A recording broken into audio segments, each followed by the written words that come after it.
नमस्कार।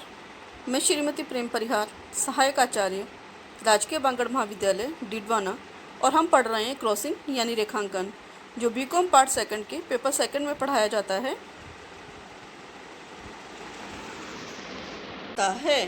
जैसे कि एक बैंक दूसरे एजेंट बैंक को लिखता है तो यह वैध रेखांकन कहलाता है।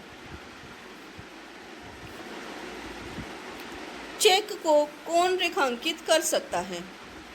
चेक का रेखांकन निम्नलिखित में से कोई भी व्यक्ति कर सकता है, जैसे लेखक, चेक का लेखक अथवा आहाती चेक का सामान्य या विशेष रेखांकन कर सकता है। धारक, जब चेक का लेखक चेक का रेखांकन नहीं करता है तो उसका धारक सामान्य अथवा विशेष रेखांकन कर सकता है। बैंकर, जब कोई बैंक बिना रेखांकन अथवा सामान्य रेखांकन के कोई चेक प्राप्त करता है तो वह बैंक ऐसे चेक का अपने नाम में रेखांकन कर सकता है। सामान्य से विशेष रेखांकन, जब कोई चेक का लेखक चेक का सामान्य रेखांकन करता है तो चेक का प्रापक उस चेक का विशेष रेखांकन कर सकता है। बैंक द्वारा पुनर्रेखांकन, जब किसी चेक का विशेष रेखांकन किया जा चुका हो तो चेक में नामांकित बैंक उस चेक के संग्रहणकर्ता एजेंट के रूप में संग्रहण करने के लिए दूसरे बैंक को पुनः रेखांकित कर दोहरा रेखांकन कर सकता है। ऐसा बैंक ही करता है। अप्रक्रम में शब्द जोड़ना यानी नॉट नेगोशिएबल शब्द जोड़ना, जब किसी चेक का सामान्य अथवा विशेष रेखांकन हो चुका हो तो धारक उस चेक पर नॉट नेगोशिएबल शब्द जोड़ सकता है।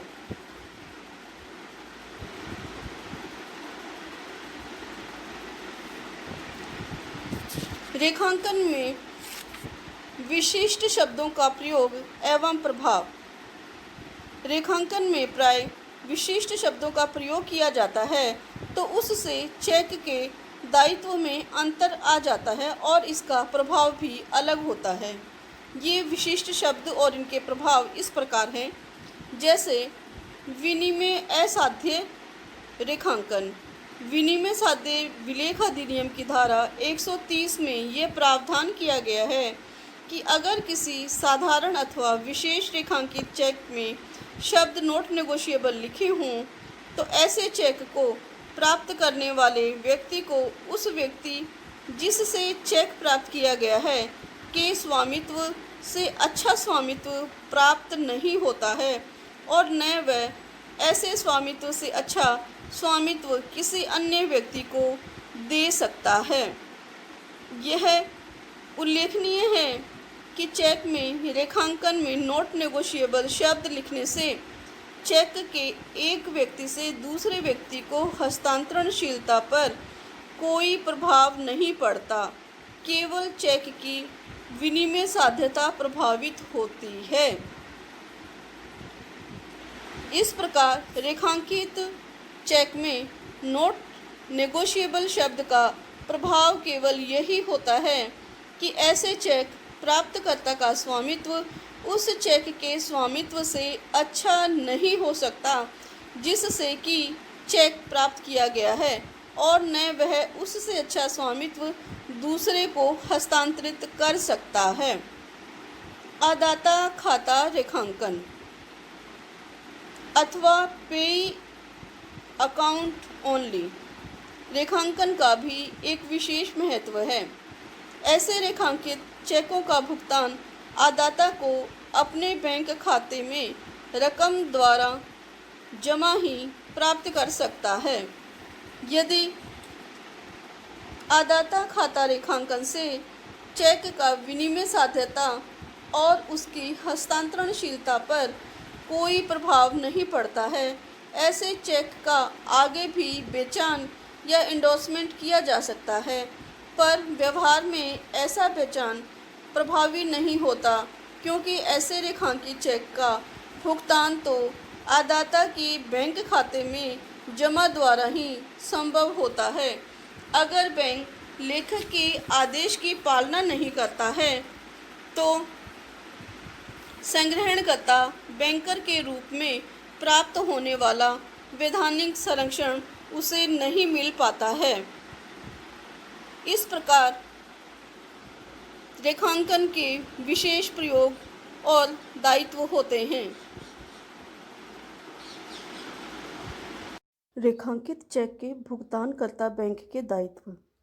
विनिमय साध्य विलेख अधिनियम की धारा 126 में यह बताया गया है कि रेखांकित चेक का भुगतान देनदार बैंक को किसी बैंक के माध्यम से ही करना चाहिए। यदि देनदार बैंक ऐसा नहीं करता है तो धारा 129 के अनुसार उस पर निम्नलिखित दायित्व आ जाते हैं, जैसे कि कोई बैंकर जो साधारण रेखांकित चेक का भुगतान किसी बैंकर के अतिरिक्त अन्य को करता है अथवा किसी विशेष रेखांकित चेक का भुगतान उस बैंकर जिसके नाम रेखांकित किया गया है अथवा संग्रह हेतु एजेंट बैंक के अतिरिक्त किसी अन्य को करता है, तो चेक के इस तरह के भुगतान के परिणाम स्वरूप चेक के वास्तविक स्वामी को हुई किसी भी क्षति के लिए वह उसके प्रति उत्तरदायी होगा। इससे स्पष्ट है कि ऐसे चेकों के भुगतान में उसके बैंक के दायित्व हो जाते हैं। पहला दायित्व है चेक के लेखक के प्रति दायित्व। अगर भुगतानकर्ता बैंक चेक के लेखक के रेखांकन निर्देशों का पालन नहीं करता तो गलत भुगतान होने की दशा में भुगतानकर्ता बैंक भुगतान की राशि को ग्राहक के खाते से नहीं निकाल सकेगा, क्योंकि रेखांकित चेक के निर्देशों की अवहेलना पर उससे संरक्षण का जो नियम है वह बैंक को प्राप्त नहीं होता है। चेक के वास्तविक स्वामी के प्रति दायित्व। यदि भुगतानकर्ता बैंक रेखांकित चेक का भुगतान रेखांकन निर्देशों के अनुसार नहीं करता है और भुगतान गलत व्यक्ति को हो जाता है, तो चेक के वास्तविक स्वामी को एक और गलत भुगतान लेने वाले से भुगतान राशि वसूल करने का अधिकार है। वहीं दूसरी ओर भुगतानकर्ता बैंकर से उस क्षतिपूर्ति का प्राप्त करने का भी अधिकार है जो उसे चेक के वास्तविक स्वामी के रूप में होती है। इससे यह स्पष्ट होता है कि भुगतानकर्ता बैंकर वास्तविक स्वामी होने की स्थिति में किसी भी हानि के लिए वह वास्तविक स्वामी के प्रति क्षतिपूर्ति का दायी होगा। रेखांकन का मिटाना या नष्ट करना। यदि चेक का धारक किसी प्रकार चेक पर किए गए रेखांकन को मिटा देता है जिससे आसानी से दिखाई नहीं देता कि चेक रेखांकित था और भुगतानकर्ता बैंक उसका भुगतान खिड़की पर नकद में कर देता है, तो विनिमय साध्य विलेख अधिनियम की धारा 89 के अनुसार भुगतानकर्ता बैंक को संरक्षण प्राप्त है। इसके अनुसार यदि भुगतानकर्ता बैंक की खिड़की पर रेखांकन मिटाया हुआ चेक भुगतान के लिए प्रस्तुत किया जाता है और चेक पर रेखांकन मिटाया गया है ऐसा प्रतीत नहीं होता है, तो भुगतानकर्ता बैंक द्वारा यथाविधि भुगतान किए जाने पर वह बैंक उस चेक के भुगतान के दायित्व से मुक्त हो जाता है। रेखांकित होने के आधार पर बैंक द्वारा किए गए भुगतान को चुनौती नहीं दी जा सकती। रेखांकन रद्द या विलोपन करना अथवा खोलना। किसी भी रेखांकित चेक के रेखांकन को रद्द करने, विलोपन करने अथवा खोलने का अधिकार केवल चेक के लेखक को ही होता है, किसी अन्य को नहीं। यद्यपि चेक का रेखांकन किसी भी लेखक, प्राप्तकर्ता अथवा बैंक द्वारा किया जा सकता है, पर रेखांकन को रद्द करने का अधिकार केवल उस चेक के लेखक को ही है।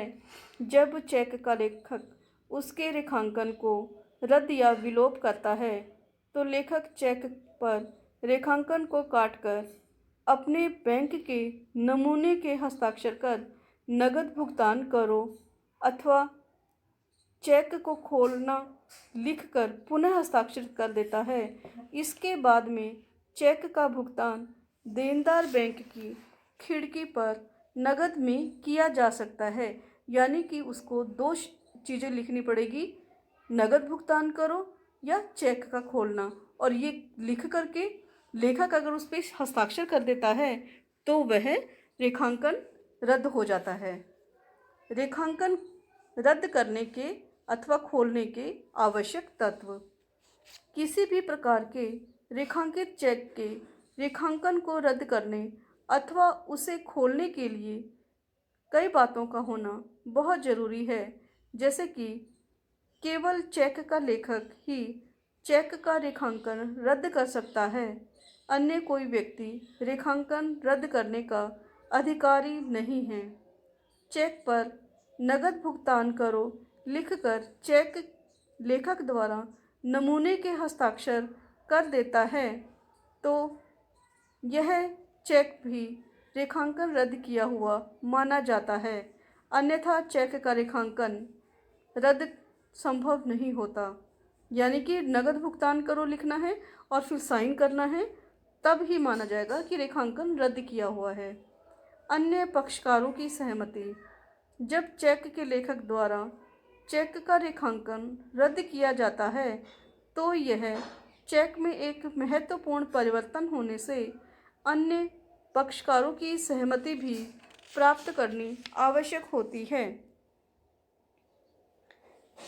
रेखांकन रद्द होने पर चेक खुला चेक हो जाता है। ऐसे चेक का भुगतान देनदार बैंक की खिड़की पर नकद में ही किया जाना संभव होता है। जाली हस्ताक्षरों से रद्द किया गया रेखांकन अवैध माना जाता है। भुगतानकर्ता बैंक पर गलत भुगतान का दायित्व आ जाता है।